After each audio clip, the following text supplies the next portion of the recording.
Okay, hello. This is the follow-up video to this one, the Mahuxotl stealth tank build. So go through a lot more detail and go a lot more slowly, but I'll go through pretty quickly. This is past the 3.15 patch, which is this stuff, which I'll go through later, so don't worry about reading it now, but yeah, so I'll talk about it a little bit and see how it is. TLDR is it's worse, but it's not too bad, kind of. Depends, though it was pretty said DPS anyway, so you'll be in trouble, but everyone else will be, so who knows. I guess the first thing is this video. In case it doesn't make sense, it's looking about the energy shield, so ES filling up. So you watch the energy shield bar, so why is it not muting? There we go. So you see the energy shields filling up. Every time you fill up, you get this buff here. This is the everlasting sacrifice, which is on here. When you reach full energy shield, it's kind of about here. When you reach full energy shield, sacrifice all energy shield to gain 5 max auras. Life gain on hit gives us full energy shield. Hits full energy shield, 4-second buff of 5 max auras. Energy shield drops to 0, and then we fill it up again. We have to fill it up within that 4 seconds. So it's pretty simple for that. And then the rest of the shield is basically just junk, apart from Divine Flesh, but that's nothing fancy. So these are what was in the other video. I'm not going to go through it, but in terms of the changes, this will be a bit lower at the 3.15 changes. This will be a bit lower, like 7,000 if you're struggling, and maybe 7.5 when you get back to good gear. Fortify, I think still in the game just fine, though I think the item mods are a bit lower. Cut this out. The extra effect doesn't really matter. I think it's only it's only 24% extra, which is, I don't know, a couple percent less damage or something. This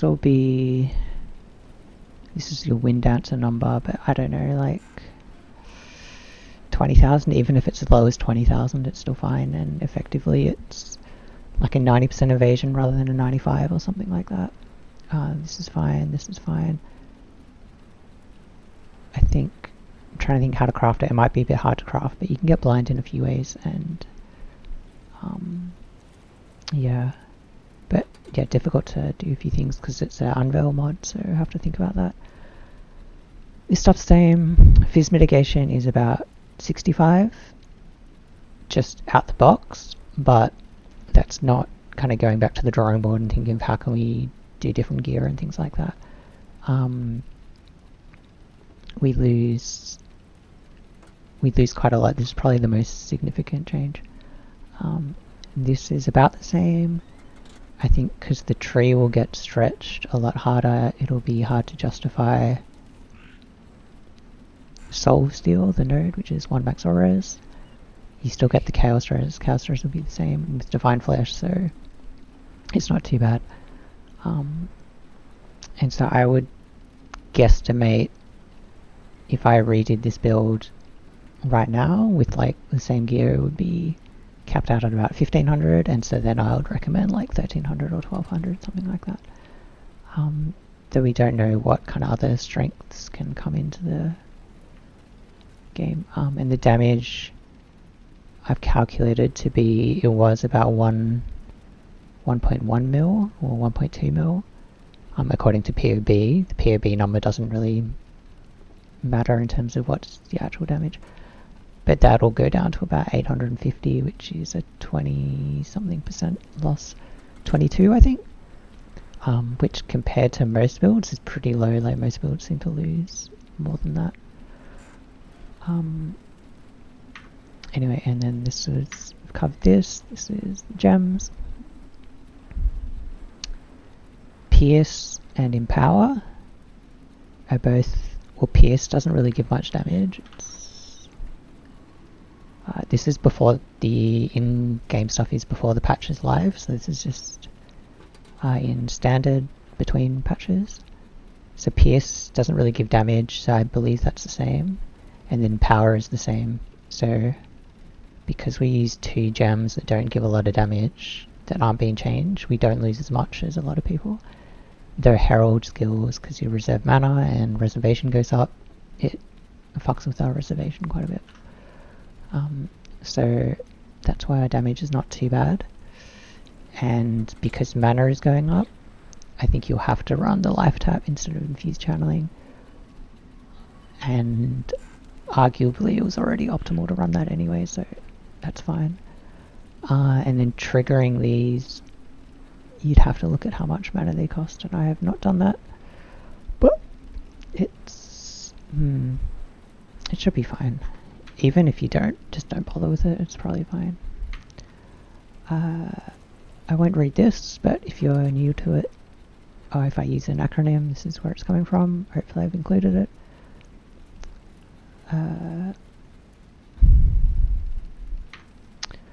This is what I was doing with the build. So this is what I dropped and double cropped it, which with the Divine Flesh is very good. And I had the Helm enchant, which was something I wanted to do, and I wanted to be doing some delving, pushing kind of stuff without any of this. And that's been cut off. Shit.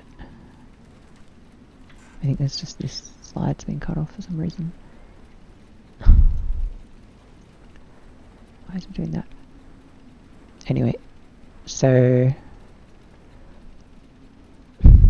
yeah, see how good the build is, basically, is what I wanted to do, because it became clear that it was a tanky build that the community would be kind of interested in, and I wanted to kind of figure it out because no one else was really doing it, to my knowledge, this way.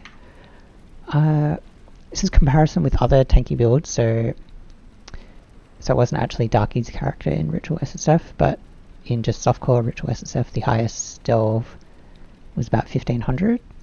This is not including ZHP builds, who were, I think, like 6,000 or 10,000. So if you discount the ZHP builds, the highest was a Darky champ, I'm calling it. So it's just the typical Fortify Effect champion, slams, RT, is it Earth Shatter or Earthquake or something? So we're 1720. So a fair bit higher than that. It's actually like 20% more difficult content, I believe, is the scaling. And this is also Ritual, which is Harvest in its strongest state. So he had like the full 100% explodey chest and fractured gear and all that kind of stuff. He can augment life on everything, which would be huge. And then compare it to a normal build, so something like a really strong meta build like a Toxic Rain or a Winter Orb, a Cultist or something. The highest I've seen in SSF environments is about 1200. I'm not including Trade League, because Trade League you never know who's playing with an Aurabot, and you can buy, everything, every gear like you could ever want. Gauntlet builds are going to be playing the strongest thing, strongest build and the strongest meta and the strongest way with a lot of effort. Obviously hardcore SSF is totally different, but just to give a rough idea of where it matches up, it's about 1200, and I think that's, you have to go back to Heist or Harvest or somewhere back there, I think. And then another hoAg build, so Herald of Agony in HC SSF has gone to 900, and that's using Saffles, and that's that I know of. And so I'm sure there's other people who've done that kind of stuff as well. I think the first Gauntlet was like a month or something, I'm not sure. What's changed in 3.15 is it's a worse league starter. This is because the Herald reserves mana and the mana cost goes up, so you need a lot more mana reservation, which means you can't run everything you would want. It also means you need to, instead of generically reduced mana reservation like this, you need to specifically reserve like the helm enchant, you need to specifically get the herald reservation down, because otherwise it's like 200% or something crazy. So Circle of Nostalgia and helm enchant I would say are mandatory now, and already they were pretty much worth using anyway. I mean, you're going to use the helm, but the Circle was pretty good, especially if you're in Trade League or in Standard League where you can get a Legacy one. And in Power and Pierce are fairly good. That's what I calculate the numbers for my character to lose. 15%, let's say worst case 15% damage, depends on flasks and whatnot. 15% fizz damage coming in, so instead of the 80 you're at like 65, which is a pretty big deal, but and to compensate for everything being changed, you lose about 500 life and 1 max res, so I haven't got some jewels in. I think I'm 8.1 normally.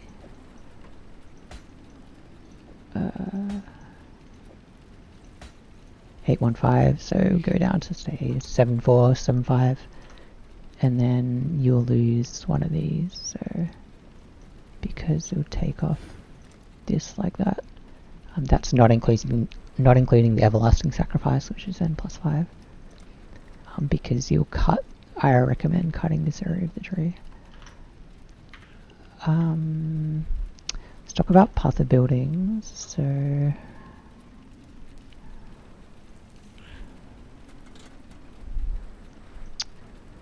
So we're in Path of Building now. This is, that's my league starter, by the way. Ice Crusher Cultist, yep.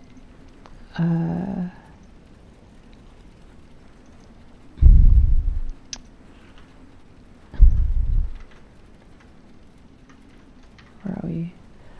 So this Frico hoAg is roughly what I copied. I don't know if he made it or if he yoinked it from someone else, but I'm giving him credit.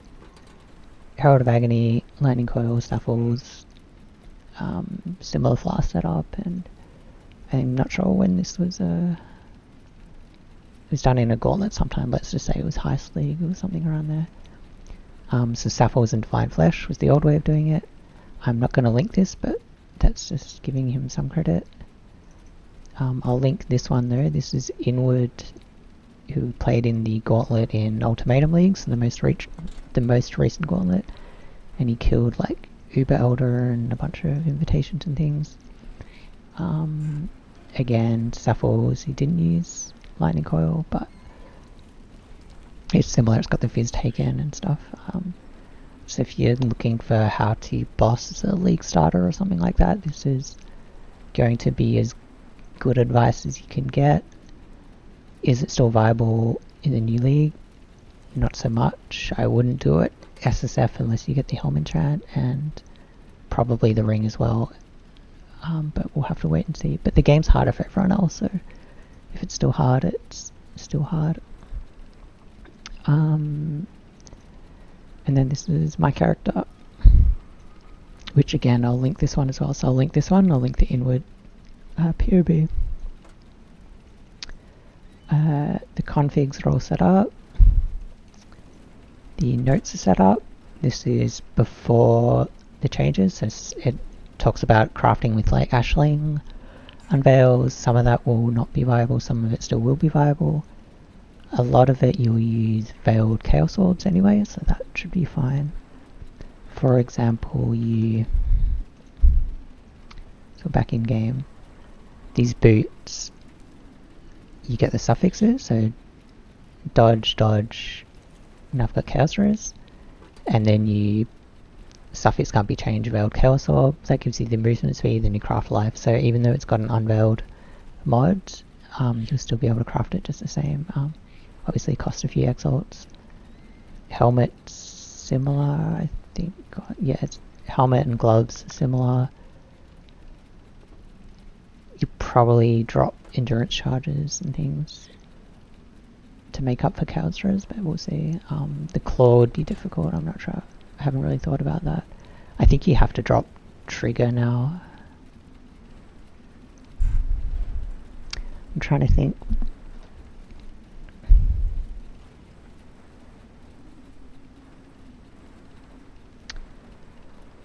Probably, like, trigger's good, but it's hard to justify. I mean, I guess the question is, do you want the trigger or the blind?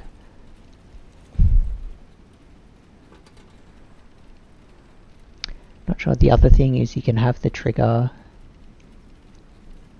craft the blind and take resolute technique is probably what you do. So you get the 4-second or the 8-second trigger, benchcraft the blind, and then you just lose a prefix so the hits can't be evaded. You just take RT. So again, it's a couple of points in the tree. In terms of ailment immunity, it's actually okay. This will have 50%, 20% from these. So 70, 5, and 15 is 20, so we're at 90. So then we can either take 1, 2, 3, that's like 120, and then maybe we can drop some of this. Or we can put, I think it's boot, will have void ailment, so we just need 10 on boot, so that's fine. That's probably what's going to happen. Back to path of building. This is the time where I'll show a map, actually. So, damage, yeah, used to be like 1.1 mil, and now it's 890. But that's with 50 stacks of virulence. Go back to the glossary page if you don't know what that means. Single target, we do like 35. So you can see it's like half damage, and that's what we do. But 50 damage is when we're hitting a lot of mobs. Now to keep your virulence up, you have like a boss swap. So this is unreliable, this is reliable. So you put this in. Golden rule, poisons you inflict is reflected to you. Is pretty much just doubles the amount of poison. So doubles the amount of poison puts you from 35, which is 400k, to 50, which is 900k. So it like doubles your damage. Because we're using sapphires for a swap, you swap out these jewels, so one of them will be this, like that. And then you leave the other two in, or you could respec it for life or something. So I'll just run a map just to give you a vague idea. I won't do much. And I guess socket pressures are different as well, because smoke mine's not really worth running. I don't know, where do I even have it? Smoke mine, life tap. I guess, yeah, an extra socket there. So this is the map I've got.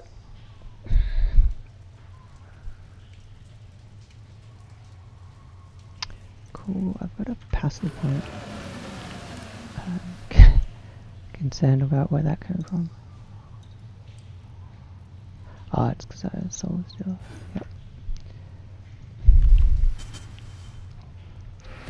So this is just to give a really quick taste of how the damage is. So clearing stuff's fine enough. So that's the crawler there that does the damage. And you can see the virulence, that's this number here. So 50 is max. And then 20 means it's doing like a quarter damage or something. So I'll just go to the boss and show you. So you just run around cycling and you see it clears pretty well. And we're super safe, like probably we'll hardly lose health for the whole map. So this is a monster life, 54% monster life, T16. You can see it's pretty low damage, but you know, when it chunks, it chunks. And this guy does like a heal mechanic as well. And we see we're watching the virulence, we're at yeah, around that kind of 35 number, which is the 400k number, and if we did the gem swap, we'd like be about double the damage. And this guy stands on like a consecrated ground, so he heals, so if we move him out of it. So you can see him healing if you're looking closely. But yeah, that's the kind of damage. I don't recommend bossing or mapping on this character, it's not particularly good. In fact, it's pretty bad. And you would adjust it to something more like Inward's build. I'll find the ultimatum if I can, because that's a good way of showing just how stupid this build is. Obviously it hides somewhere. Oh, it's because we're in okay, we're in standard. Basically ultimatum, you just stand here like spinning in AK. Should be easy. Done this. This is how it works. So all we care about is define flesh, which is the Zabakwa keystone. This saves us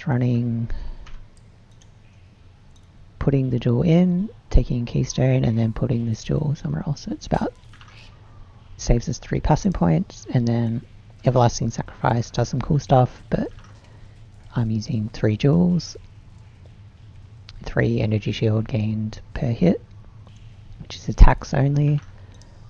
3 jewels gives us 21% life, so 21% life is like 4 or 5% life points. So even though it's 6 points for the jewels, we use 4 life points, so it's only cost about 2 points. Could be a bit more, could be a bit less. Overall, it's +1 passive points versus Sapphiles, and +1 max auras as well. But Sapphiles is consistent. Everlasting Sacrifice needs to fill energy shield. Energy shield is about 1050. 13 attacks a second, 3 coming in, 3 jewels, 3 mobs. It's about 1400. That's enough. Less mobs, less jewels, not enough. So you can see the breakpoints, and I think this is about the sweet spot.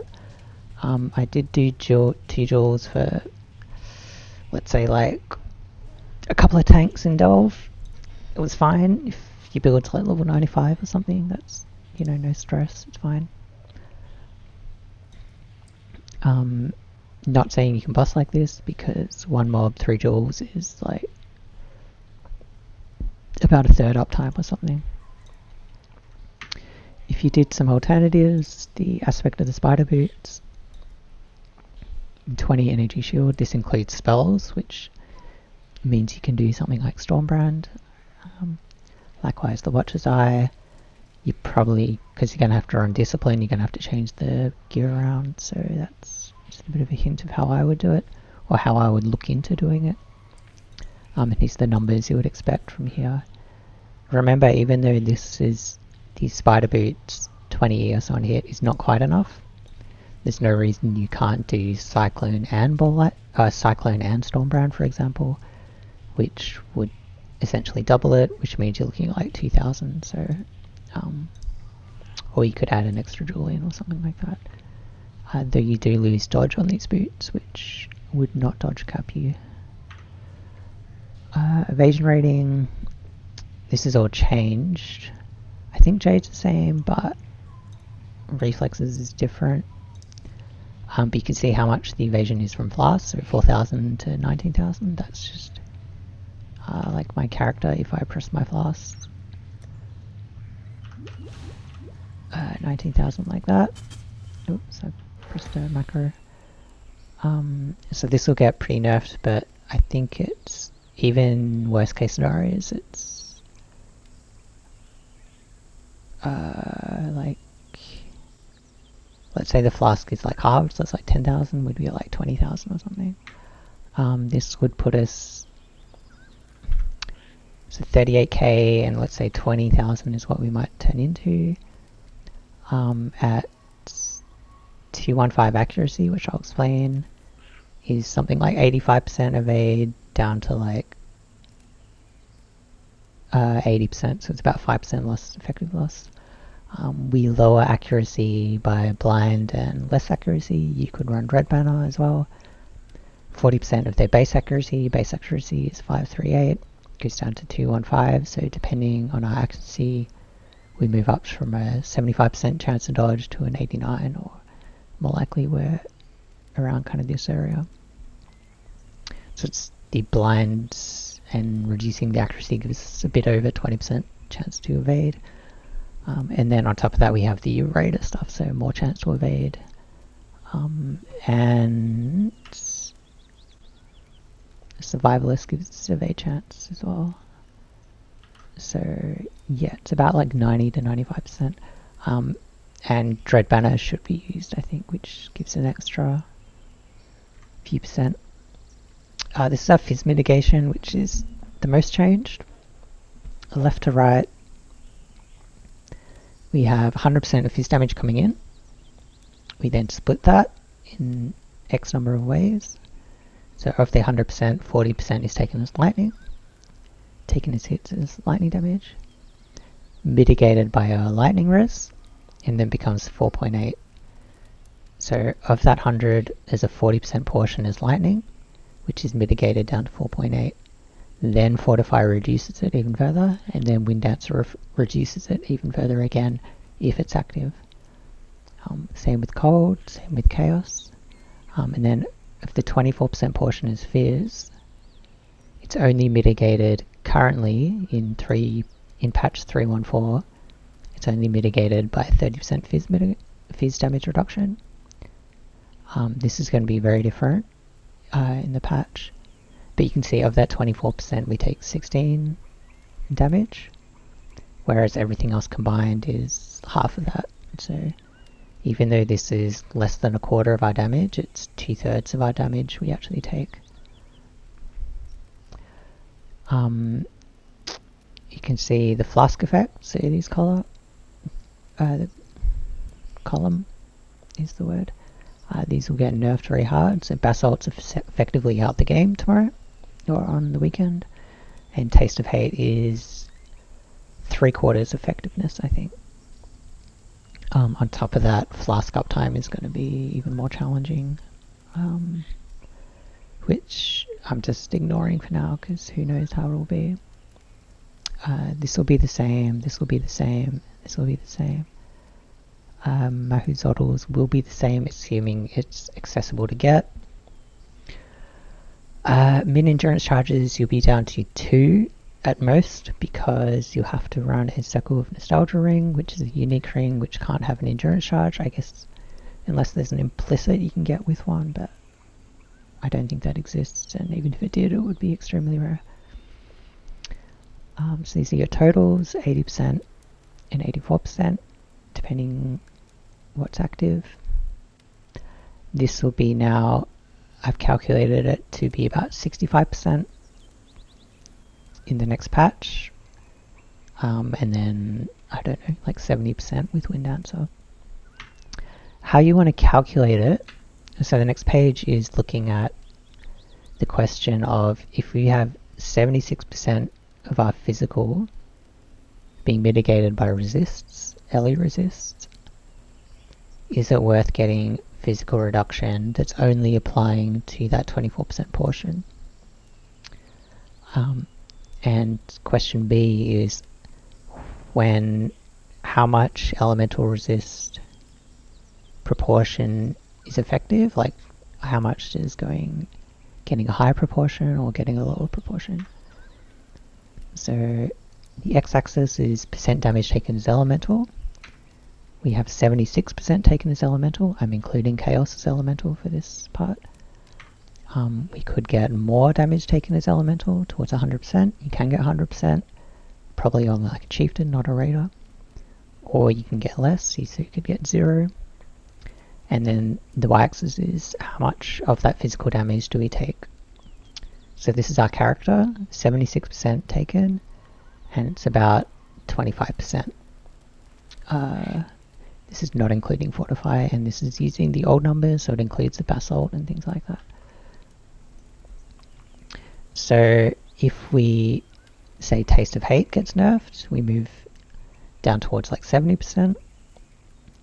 We're up here, and we can see instead of say 25, we're at like 28%, so it's actually not too bad. This is the orange line, your effective PDR. However, if you say the Basalt is out the game, so we lose, of that 30 we lose 15, we lose an endurance charge, so of that 30 we're down to like 10 or 8 or something. Well, 15 has flask effect, so I think it's 18. 18 plus 12, so say like 8% instead of 30. Then let's imagine we don't have the other two endurance charges. That's what this dotted line is. So we have no mitigation here. This 30% is 0. The full 24 will take us 24 damage. So that's what this dotted line is here. So you can see it's actually not too bad. We go from 25 of the fizz damage we take to about, let's say, 33 fizz damage taken. So it's about an 8% increased damage taken, which, considering it costs us a flask slot and it costs us 3 ring affixes, because your Divine Flesh, it's really hard to get the Chaos Res, so the crafted Chaos Res would be really nice. It's probably worth it, and it's going to make gearing a lot easier. That being said, if you've got, unlimited budget, it does make a meaningful difference. If you have more damage taken Zelly, it's going to make less of a difference. If you have very little damage taken Zelly, it's going to make even more of a difference. Though you're probably going to be questioning your life choices if you're up here. Though it's still a lot of mitigation for sure. Elemental resist. It's fairly straightforward. We just get a bunch of max res. Plus 2 corruption on the shield gives an extra on the purity of lightning. And then everlasting sacrifice is this number into this number. Divine Flesh splits it 2 ways, so 84, 83, 88. 50% hits our character like that. Taste of Hate gives us some effective cold res with this more multiplier. And then the other half hits the 88% chaos res. Then you combine the two, so you average 50% hitting these and 50% hitting this. Gives us an effective resist. So it's not a real resist, it's an effective resist of these numbers. This also reduces elemental penetration because 50% is hitting chaos, so it's not going to penetrate chaos, it's penetrating these, the elements. And you can't convert incoming damage more than once, so this is... I guess it's a bit unintuitive, so you'd think of physical damage taken from hits as lightning, does not split into chaos and then get mitigated against chaos res, because it's one step to lightning and then it would be a second step which can't happen to chaos. Divine Flesh does affect dots, to the best of my knowledge. I'm 99% sure of that. Though it does get complicated, for sure. Though you've got to remember, like, the dots and conversion, so a physical dot won't get converted to lightning because it's not a hit, so it's like a bit complicated. There's also a thing called Tempered by War, which some people do with the Mahuxotls, which there's no reason it can't be used, but it doesn't work with items like this. So fizz taken as lightning does not get taken as cold or fire or chaos or something like that. I think Tempered by War is your lightning is taken by fire, so it's fizz to lightning to fire. You can see there's too many steps.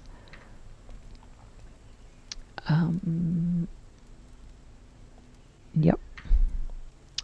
And here's everything else. So less damage taken, these numbers. Infused channeling, it gives us a little bit of fizz damage reduction. Because the mana changes, you're going to need to run life tap anyway.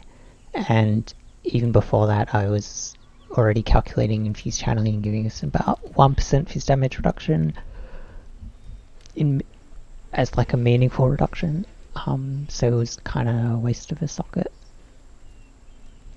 Additionally, there's gems like increased AoE that are probably more defensive anyway, because you're blinding and hitting, life gaining on hit, thinking things from further away.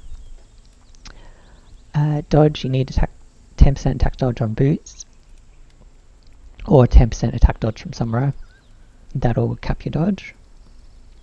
And that's fine unless you're looking at getting spell dodge cap, which is more about doing bossing or specific content, which is going to cost a fortune, and you're more interested in investing into physical mitigation And that's what's going to give you more bang for your buck. Or bang for your time if you're in SSF. 10% will dodge cap you unless you're doing Maven elevating dodge, and then you can go a bit higher. Chaos, Born to Chaos is the cluster jewel. I've got this one. I'm currently running one. You could run a second one, but it's pretty equivalent to running, because we're at 88, so 83 plus 5 is 88. Max is 90, so the second one only gives us 2 instead of 3, so it's only 2/3 effective. So something like this, 1 max or res, or a Fettle is probably better. I would probably just do the Fettle. Currently I just run a jewel like this. You have very little sources of flat life, so jewels like this are actually very impactful. It's like over 100 life. But Fettle has life as well, so it's very good. You can run a Voices, is probably optimal as well though. Where were we? Vulgaris and Steelskin. So yeah, and these are boss swaps, which I think I talked about. I'm just going to run a couple of nodes just to give just a feel for it. So I think I picked out these nodes somewhere. I guess we'll go to the Crystal Spire, and then I think there was these ones right as well. So crit, speed, projectiles is nasty, but and monster life, so everything's tanky. But the tier 1 Azurite is quite easy, so it should be no troubles. Make sure I got my gear on properly. And I'm going to be lazy with flasks because I'm talking a bit. So this is just to show, just to get a bit of gameplay, to give a feel of what you can expect, and to give a bit of sense of what kind of loot's dropping, to see what entices me. It's pretty simple. You're just cycling around, blinding things, flasking. Use Convocate to put your crawler near the side where it's hitting into the mobs. Press Steelskin, spin around. I'm a bit distracted, so not flasking and standing things a bit, but hopefully the showcase not too bad. Is this where I was? No. It's up here. So yeah. So I'll just be quiet and concentrate a bit more.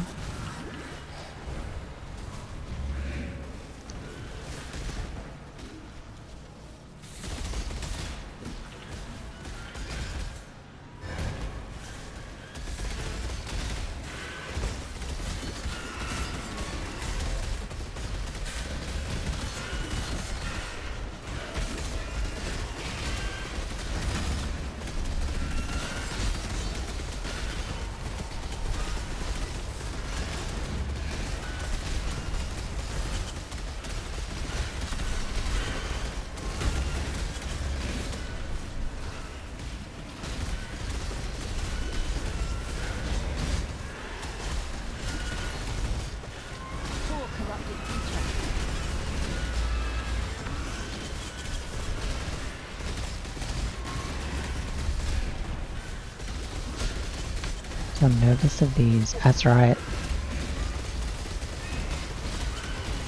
things. As they die, they release a lot of projectiles.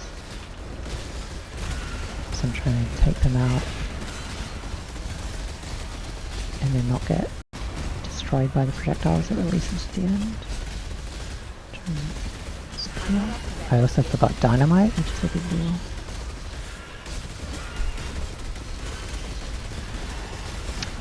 So usually dynamite will speed this up by a long time. So it's getting close to dead. So I like doing like tanky builds because it gives you a lot of... You get to like interact with the mobs a lot more. Like, in the regular game you don't get to like kind of dance around with like a rare pack like this. It's like a totally different way of playing. And Cole, yeah. So we got 1200 Azerite and yeah, no loot.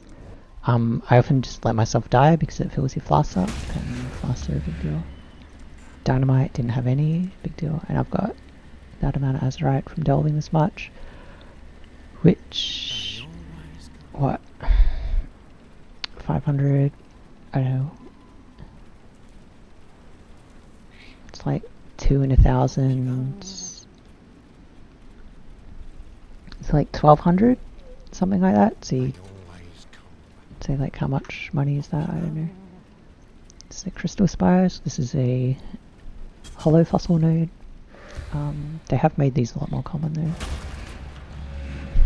Oh, and yeah, remember that was a pretty nasty node as well. That's as bad as it gets. So, including with monster life, so there's a lot of damage. I'll just kind of show you what we can get around the corners. So now we're into the abyss zone, then mods are a lot easier.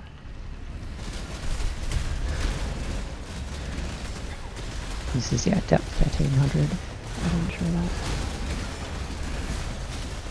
This one we just have to kill the spire. We don't stand in the green shit. Trying to keep the crawler up here where there's no mobs. So it's hitting down always onto the unique and then into the trash as well. But sometimes you want to kill a rare instead. So we're getting through it. I'll just drop dynamite to speed it up.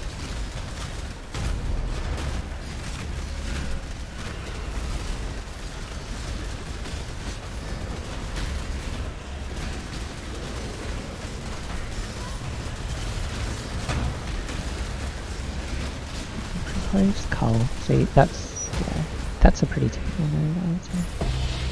And hollow fossil, I don't know what they're worth, but if you think it's cool. Fill up dynamite, it's a good habit. And then we'll go to do this one. So Fizz is extra cold and 2 proj and crit. But a wretched camp is... You can tell what the node is by the name. So a wretched camp, I believe, is just an empty camp, so I just have to run to the other end is all I gotta do. I believe they always get a few of them confused with some of the skeleton ones. Perfect fossil. So as you can see, this is really easy to run around in the darkness, even in scary nodes like this. I've been darkness exploring down to like all the way down to 1700, and it's the safest thing I've ever done. Delve build I've ever done for that. Even things like this, it's easy to get blasted coming in, but you just make sure to hit, keep your buff up. You don't need to do it all the time, but just every now and again. And then kill enough mobs to fill your flasks. So even a big hit like that, we have enough mitigation and the Wind Dancer kicks in that we're actually quite safe.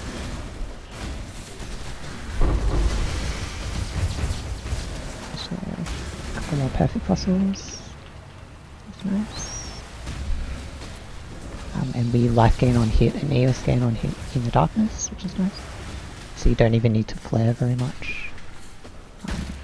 And you would have seen from my first video that you can tank a lot of darkness.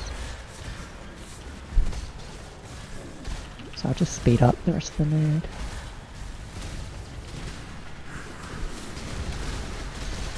Just the node finished, so there's not much to do. So a lot of the nodes don't really drop anything. You very often die when you're leaving, trying to click out. What's this? I don't want to do that. That's a Rogue Exile node. They're very scary actually.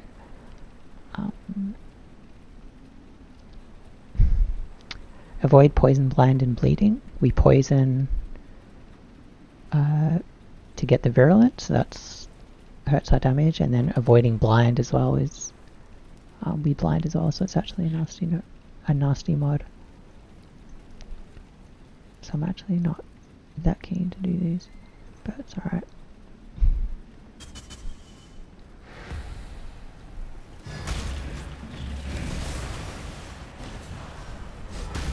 The Nemesis mod is also, it's easy for a long time, but then once it gets hard, it gets really hard, because it spawns things like Soul Eater and I don't know, on death effects like bearer type things. It's Infested Thicket, which means the Devourer spawn. The trigger for the node is to kill the rare ones. I think that's one down there. Sometimes there's a couple though, so I like to wait and see what I can see. I've also dropped a flare because it's a bit hard to see. I think he's the only one, so I'm just going to dynamite him. Pop my Val Brace because there's a lot of shit, and then that's the node finish.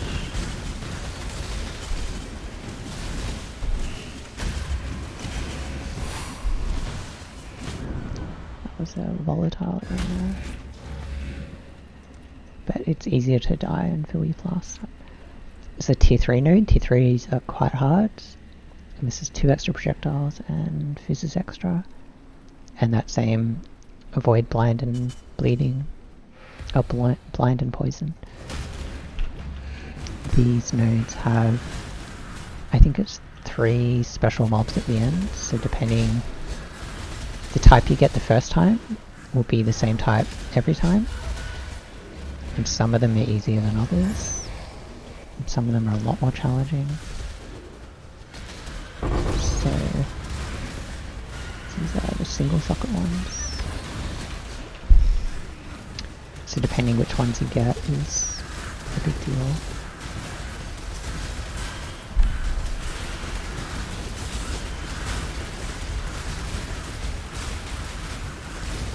So these kind of blue things on the ground that spawns, they're nearly a one-shot if you stand in them. I think they're degens though, so if your Wind Dance hasn't procced, that'll mitigate it a lot, because Wind Dancer does mitigate degens. Pre-place is done, let's get scary. Val Grace, Blast. There's a lot of projectiles, I'm just going to chill out. Come back in, fast in, I've got a few more dynamites left. Is this the T3? I forget. If it was the T3, I shouldn't have been dynamiting already. Which I think it was. So there's the big guy coming in, the dragon, I think he's referred to as. Some volatiles, that's the Nemesis. We're trying to cull some of the rares, so I should have kept my dynamite, but that's the rare, so once we kill him, we get him to half health, he flies around, then we finish him off. So often once you do the node once, you get a bit of a better idea of what the node is. I forgot it was a tier 3, so I used my dynamite super early. So we know it's the dragon, we just have to clear the node, kill the dragon, it's not too bad. I'll just try it one more time. And obviously when you're not talking and using your mouse to gesture, it's a lot easier.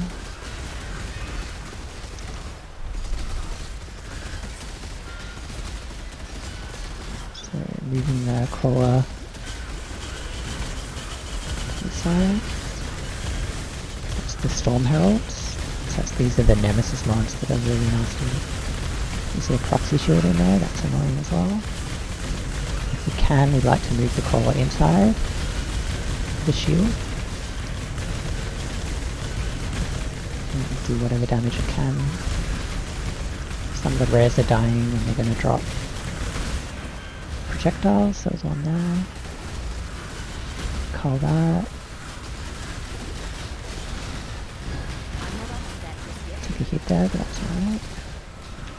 black means the thing's coming, there it is.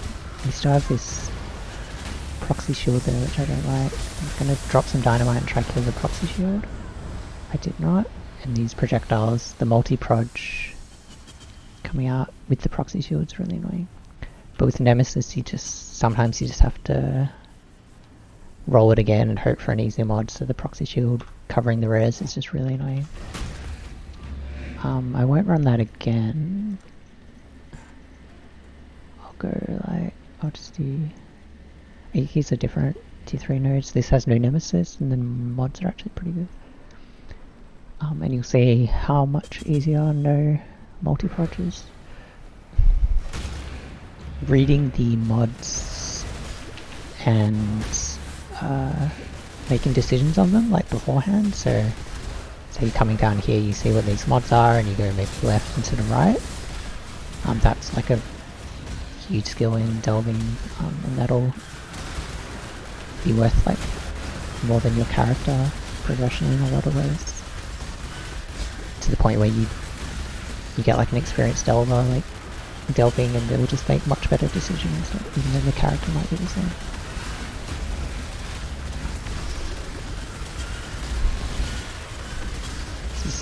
This was another tier 3, so just buying time until the elite comes out, but I'm feeling pretty comfortable in it.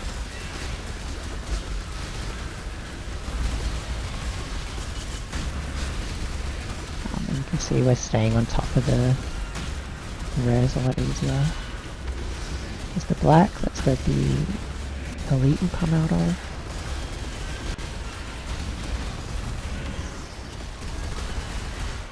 Taking his time there. There he is up there. Missed him coming out. It's a different type. I'm just dynamiting into him. A lot of res pop there, so I'm just going to chill out. Got a few more dynamite. There's a lot of things detonating over there. I don't want to stand in that. He's blasting. I'm going to triple flare. So we're going to be pretty much out of blast charges of dynamite. Gotta be really careful, it's hard to see. I'm actually gonna kill some trash out here just to fill up flasks. Sometimes you can separate the rares a little bit. So there's the elite over there. No, it's here. There's a yellow to our top left. We could kill one of these, would be really nice. Just run through with cold, see what we can do. Trying to cull this again. It's blasting now, I'm scared of that. Gonna get up proc and come back in. Flare. Cull. I think that was the yellow we culled. Make sure he dies off. There's a lot of shit on the ground. This guy does like lightning tendrils sort of thing. Just scream. It's just a white mob, we're not scared about that. Doesn't hold an aura. Kind of lightning tendrils, and we'll just work him down, it should be fine. Just cycling around, it's really safe. So Kizits, and this is when Skitterbot slow and aspect of Spider slow is really nice, because it just reduces his action speed by a lot. But if you're running around in circles, it'll be fine. Cull him, and we're done. Those were pretty easy mods though, so that's a big hit. So you can see that kind of big hit is why a kind of depth like this is like what I recommend, even though you can go lower, but going lower is when that hit that took us down to like 500 will just one-shot you, and it'll just mean you'd be a lot more frustrated and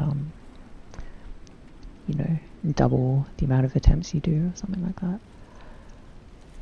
But I'll call it there, I think. But do I recommend this build? Not particularly. Delving is, like, it's fun, I enjoy it. If you're an economy-minded player, it's a waste of money and waste of time.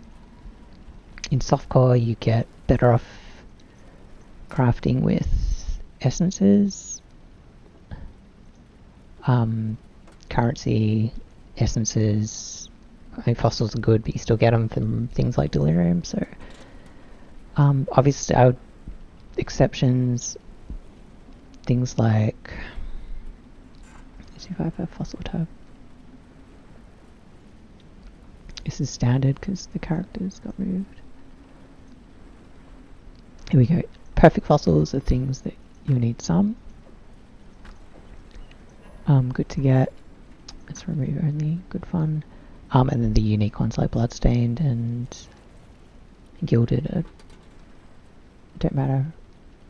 Hollow and bloodstained, faceted, you'll know if you need them. They're obviously unique. But with how Delve is, you see these nodes at pretty low levels now, so it's 300, see if we can see one.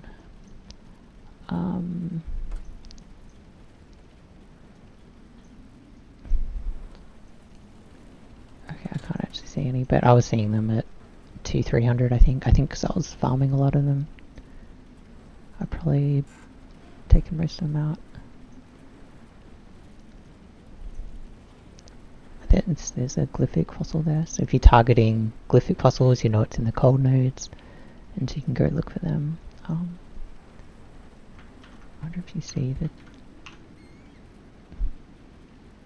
So there's another one there, glyphic fossil, so yeah. It's worth it for fun, I think so, yeah, but you know, that's up to you. And yeah, did I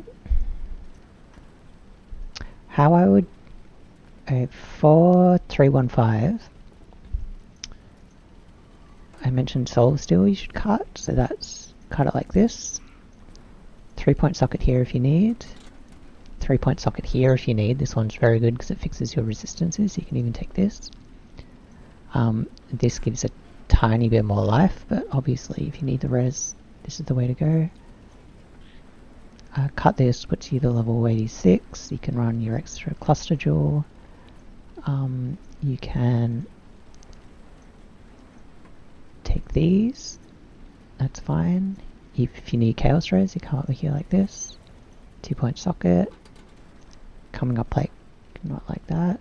Like here is very good. This accuracy on this tree, if you have nothing, so no accuracy here and no accuracy here, your minion has 95% chance to hit with my setup. So this node, this wheel will cap your accuracy, so it's 5% more damage just from the accuracy alone, and then it's good damage just from hitting. If you are threat of hoping, you can take this small node for the accuracy, because that's damage and accuracy gives a bit more than this. But this pretty much caps you, it's like 99 I think. But anyway, I would recommend something like this. Obviously I've taken all this shit. Anoint Charisma is probably the way to build your character now. Which you lose the soul steel max res, but you get, yeah. Anyway, just be flexible around here. You can store on Thread of Hope if you need, but the intuitive leap for this and these two is still alright. And some life node, something like that. Anyway, I'll cut it there because we're coming up to an hour, but